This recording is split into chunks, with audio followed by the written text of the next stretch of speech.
Lauantaina Tapparan ja tiistaina Ilveksen kaatanut Lukko lähtee kokeilemaan kolmatta kertaa tällä kaudella kärppien kesyttämistä.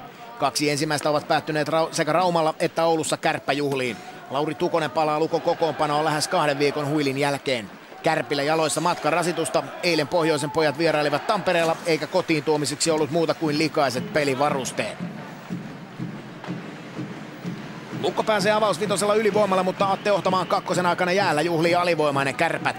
Frans Nielsenin syöttö napsahtaa suoraan Toni Kähköselle, joka liukuu sinisen yli ja sivaltaa ranteella oululaiset 1-0 johtoon. Kellot pysähtyvät aikaan 5.30, kun ex-Blues-kapteeni iskee kauden 10. maalinsa.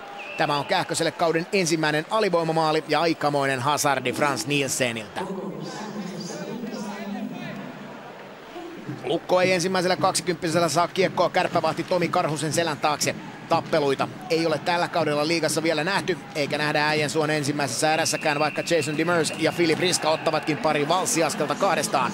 Homma jää Pohjanmaalta tutuksi sylipainiksi ja molemmille pukareille kakkosen kakut tästä nahinasta. Lukko hukkasi avauserässä 3 ylivoimaa. Toisessa erässä Kärpät näyttää illan ensimmäisellään, miten se temppu tehdään. Julius Junttila tinttaa kiekon voimalla yläpeltiin helisemään ja Petri Vehanen on täysin vailla mahdollisuuksia. 27 minuuttia pelattu ja Junttilalle kauden 9. maali. Enää 4 silmän päässä viime kauden maalimäärästä. Syöttöpisteet pakkikaksikko Ilkka Mikkolan ja Mikko Lehtosen nimiin. Reilu 2 minuuttia edellisestä ja raumalaisten ilta synkkenee entisestään. Julius Junttila tekee vahvan esityön, syöttö napsahtaa Miikka Salomäelle, joka pamauttaa vapaasti Kärpät jo 3-0 johtoon. Raahen Teräskiekon kasvatille kauden 4. maali ja tässä pelaa kyllä lukkopakki Otto Honkaheimo selän puolelta todella lepsusti. Lukolla riittää kirittävää 3.20, mikäli meinaa pisteistä taistella. Lukko hakkaa päätään myös 3. erän alkumetreillä kärppävahti Tomi Karhusen suojuksiin.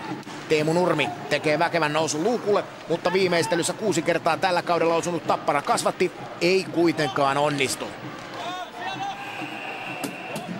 Karhusen unelmakauden 3. nollapelistä murenee ajassa 49.50. Mikkel Böttger levittää hienosti ja Frans Nielsen tällää suoraan syötöstä kiekon etukulmasta sisään. Komea maali sytyttää toivon kipinää vielä raumalaispenkille. New York Islandersin miehelle kauden 2. maali ja osoitus siitä, että toimii tämä tanskalaisakseli joskus näinkin päin. Ryan Caldwell kuittaa kakkossyötön nimiinsä. Vajaa 2 minuuttia kavennuksesta ja Lukon kipinä saa 1 napsun lisää polttoainetta. Harri Tikkanen taituroi viivalla ja sipaisee Laata lopulta ranteella talteen kärppämaaliin. Oululaisten 3 maalin karkumatka on kutistunut yhteen. Lukemat 2-3 Tikkasen kauden 2. maalilla. Syöttöpisteet Frans Nielsenille ja Filip Riskalle. Raumalla nähdään kuin nähdäänkin viimeinen jännittävä 10 minuuttinen.